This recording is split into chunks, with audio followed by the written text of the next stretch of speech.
안녕하세요, 토리입니다. 오늘은 초반 시드머니의 중요성에 대해 간단하게 생각하고 있는 부분 공유 드리려고 합니다. 사회생활을 시작하게 되면서 직장인들에게는 소중한 월급을 받게 됩니다. 그 소중한 월급들을 꾸준히 모아 나가게 됩니다. 이 돈을 어떻게 재테크해서 불려나갈지에 대한 고민이 시작될 것입니다.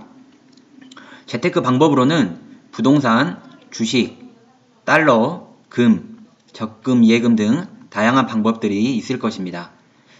각 개인마다 가지고 있는 시드와 돈의 계획, 삶의 여건 등 전부 다르기 때문에 무엇이 가장 좋다라고 얘기하기에는 어렵겠지만 조금씩 배워보면서 실행해 나가면 무슨 스타일의 재테크가 자신과 가장 알맞는지 찾아 나가실 수 있을 것입니다.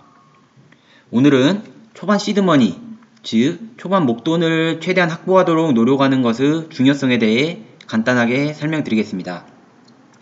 재테크에서 1억 모으기, 1억 목돈 만들기 도전 등 많이 들어보셨을 겁니다.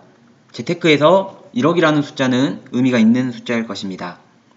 1억이라는 금액을 모으기까지도 시간이 많이 걸릴 뿐더러 자신이 받은 월급을 아끼면서 모으는데도 많은 인내심이 필요하기 때문입니다. 1억이라는 시드를 바탕으로 예를 들어 설명해 보겠습니다. 1억이라는 금액으로 연평균 10% 이상 수익을 내는 상장지수펀드의 재테크를 시작했다고 가정을 해보겠습니다. 이런 경우에 1억이라는 시드가 1년간 평균 10%의 수익을 냈다고 하면 그 금액은 1억 1천만 원으로 늘어나 있을 것입니다. 거기에 상장지수펀드의 경우 1에서 2% 정도의 배당금까지 받게 되어 그 금액이 재투자로 들어가게 된다면 1년 후에 1억이라는 시드는 1억 1,200만 원 정도의 금액까지도 늘어날 수 있게 되는 것입니다. 물론 큰 시드를 가지고 시작하는 것이 어느 누구나 중요하다는 것을 잘 알고 있을 것입니다. 초반에 이 시드가 자신에게 마중물이 되어서 더 큰 시드로 불려나갈 수 있게 되는 것입니다. 물론 이 재테크라는 것도 마찬가지로 시간을 지혜롭게 활용할 줄 알아야 긴 호흡을 가지고 수익률을 극대화할 수 있게 됩니다.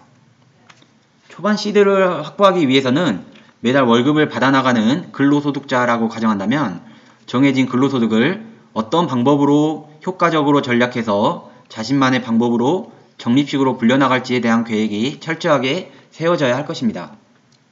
여러분, 오늘은 초반 사회생활을 시작할 때 조금씩 모아나가기 시작하는, 쉽게 말해서 자신이 급한 상황이 생겼을 때 보호수단이 되어줄 수 있는, 보험 같은 역할을 해줄 수 있는 초반 시드머니 만드는 것의 중요성에 대해 간단하게 공유 드렸습니다. 물론 초반 시드머니를 만들어 나가기 위해서는 자신만의 긴 호흡도 필요하고 초반에는 불려나가는 것이 잘 보이지 않기 때문에 깊은 인내심도 많이 필요할 것입니다. 그렇더라도 초반에는 잘 보이지 않는 이 시드머니가 커지면 커질수록 자신에게도 성과로 보일 것이며 그 시드가 더욱 커지는 눈덩이 효과를 본인 스스로 체감하게 되실 것입니다. 주변에 재테크에 관한 방법들을 설명하는 것들이 정말 많이 있기 때문에 자신의 성향과 잘 맞는 재테크 방법들을 하나씩 배워보고 실행해 나간다면 성투하실 수 있을 것입니다. 감사합니다.